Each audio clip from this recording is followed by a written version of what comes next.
잘 지냈어요 모두 보고 싶었어 우리도 고잉은 언제나 너에게 고잉 고잉. Klik tombol Windows full step di keyboard. Nah, itu terlihat desktop yang sudah ada. Kalau mau bikin desktop baru, bisa klik new desktop yang tanda plus itu. Perbedaan mode hibernasi dan mode sleep. Nah, ketika memilih mode hibernasi, sistem akan menyimpan status dan data yang ada di RAM ke dalam file hard drive. Kemudian komputer akan mati. Kalau memilih mode sleep, komputer akan mematikan beberapa komponen seperti layar dan hard drive untuk menghemat daya, tetapi RAM tetap aktif. Caranya klik kanan di icon baterai, terus pilih yang power option. Nah, tampilannya akan seperti ini. Terus pilih yang choose what the power button does. Di bagian shutdown setting itu sleep sama hibernasi itu belum tercentang. Jadi klik change setting that are currently unavailable. Nah, mode sleep dan hibernasi sudah bisa dicentang. Setelah itu klik save change.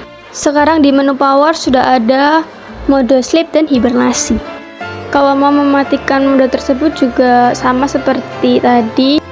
Nah, kan mode sleep dan hibernasi sudah tidak muncul lagi di menu power. Pilih menu search di bagian taskbar. Terus ketikkan control panel dan enter. Kemudian pilih system and security. Klik pada file history. Kemudian tampilannya akan seperti itu. Di bagian menu sebelah kiri itu ada advanced setting. Nah, itu ada pilihan untuk save copies of file, itu seberapa sering ingin menyimpan backupan file. Nah, bisa dipilih, itu ada banyak pilihannya. Untuk di keep save version itu seberapa lama ingin menyimpan file, bisa dipilih juga. Terus jangan lupa klik save change. Oke, Windows Registry itu adalah sebuah database sentral yang menyimpan konfigurasi dan informasi terkait sistem operasi Windows, termasuk pengaturan perangkat keras, perangkat lunak, pengaturan pengguna, dan lainnya. Registry juga berfungsi sebagai pusat kontrol untuk sistem operasi dan memastikan bahwa setiap komponen bekerja sesuai dengan konfigurasi yang telah ditentukan. Cara edit konfigurasi pengaturan sistem yaitu klik Windows R di keyboard. Nah, akan muncul seperti itu. Terus ketikkan regedit dan enter. Pilih yang current user, terus pilih console. Nah, kemudian pilih yang system root. Nah, misalkan pilih yang color tabel 5. Di bagian itu bisa dirubah. Lalu kemudian klik OK. Pertama klik Windows plus R di keyboard, terus kemudian ketikkan cmd, enter. Perintah dasar yang pertama yaitu dir untuk melihat isi folder yang diberi nama Najwa. Ketik dir kemudian enter. Nah, itu adalah semua isi folder yang ada di dalam folder Najwa. Perintah dasar kedua itu md make directory, itu untuk membuat folder baru. Jadi ketik md spasi tugas 1 spasi tugas 2 lalu enter. Nah, kemudian klik dir, enter juga. Nah, itu akan muncul tugas 1 dan tugas 2. Perintah dasar selanjutnya yaitu ada cd, itu untuk pindah atau melihat folder lain. Jadi ketik cd dan folder yang ingin dilihat, misalkan tugas 1, terus klik enter, kemudian dir dan enter lagi. Itu terlihat di folder tugas 1 belum ada file apapun. Kalau mau buat file di folder tugas 1, ketik md tugas.txt kemudian enter, lalu ketik dir. Nah, tugas.txt sudah ada di dalam folder tugas 1. Dan untuk copy file, ketik copy con dan tugas akan di copy, misalkan tugas.txt. Lalu ketikkan ini isi dari file tugas, kemudian Ctrl Z di keyboard dan enter. Kemudian ketik yes untuk melanjutkan, dan file tersebut sudah tersalin. Untuk menghapus folder, ketik del tugas 1 lalu enter. Yes untuk melanjutkan, kemudian ketik dir. Nah, folder tugas 1 sudah terhapus.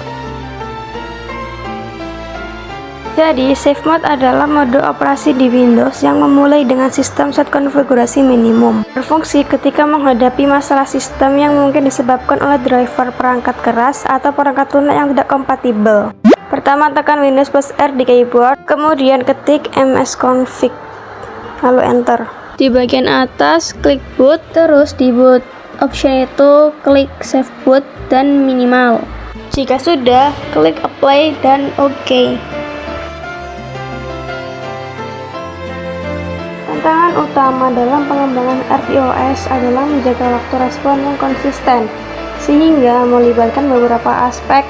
Yang pertama itu ada variabilitas hardware, itu setiap perangkat keras memiliki karakteristik unik dan dapat mempengaruhi waktu respons. Kemudian ketersediaan sumber daya yang terbatas itu juga menjadi hambatan. Selanjutnya ada sistem yang kompleks. Semakin kompleks sistem, semakin sulit untuk menjaga waktu respon yang stabil.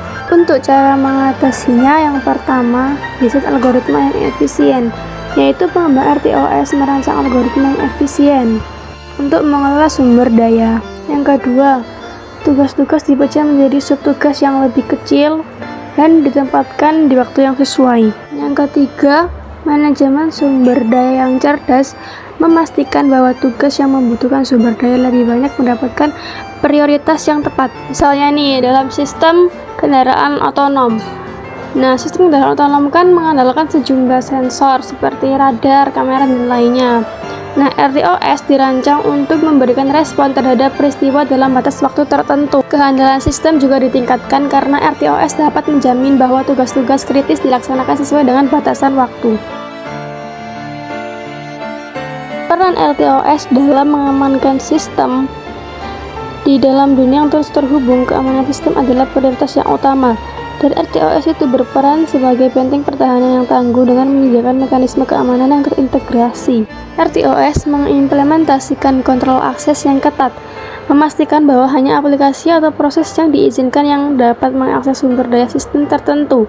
Selain itu, RTOS juga dapat memberikan pemantauan dan deteksi intrusi yang efektif untuk merespon ancaman secepat mungkin.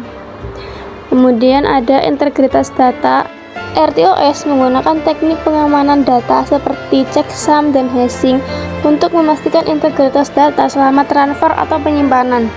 Selain itu, RTOS juga dapat membantu mengoptimalkan waktu respons sistem, sehingga proses verifikasi dan validasi data dapat dilakukan tanpa mengorbankan kinerja secara keseluruhan. Keamanan dan waktu respon yang cepat untuk bekerja bersama-sama menciptakan lingkungan yang handal dan efisien. Keamanan yang baik tidak hanya melibatkan mencegah ancaman, tetapi juga memastikan bahwa data yang dikirim atau diterima tetap utuh dan dapat diandalkan. Hubungan antara RTOS dengan Artificial Intelligence, yang pertama itu integrasi sensor dan respon waktu nyata. Beberapa aplikasi memerlukan prediksi AI yang cepat dan akurat. RTOS membantu memastikan bahwa tugas-tugas AI memiliki prioritas tinggi dan mendapatkan sumber daya yang dibutuhkan untuk memenuhi batas waktu. Yang kedua, proses sensor dan algoritma AI. Algoritma AI dapat memproses data sensor dan memahami lingkungan sekitar, sehingga memungkinkan sistem untuk menyesuaikan responnya terhadap perubahan kondisi dengan cepat. Yang ketiga, pemetaan tugas dengan prioritas. Jadi, ini sistem dapat mengalokasikan sumber daya sesuai dengan prioritas tugasnya. Keempat, ada fleksibilitas dan adaptabilitas. Algoritma AI dapat belajar dari pengalaman dan menyesuaikan responnya, sementara untuk RTOS membantu dalam manajemen tugas secara adaptif, dan pengaturan tugas dapat diubah secara dinamis. Yang terakhir, keamanan untuk deteksi terhadap suatu risiko. AI dapat digunakan untuk mendeteksi risiko seperti objek berbahaya atau perilaku yang mencurigakan, dan RTOS memastikan respon cepat terhadap deteksi ini untuk meningkatkan keamanan.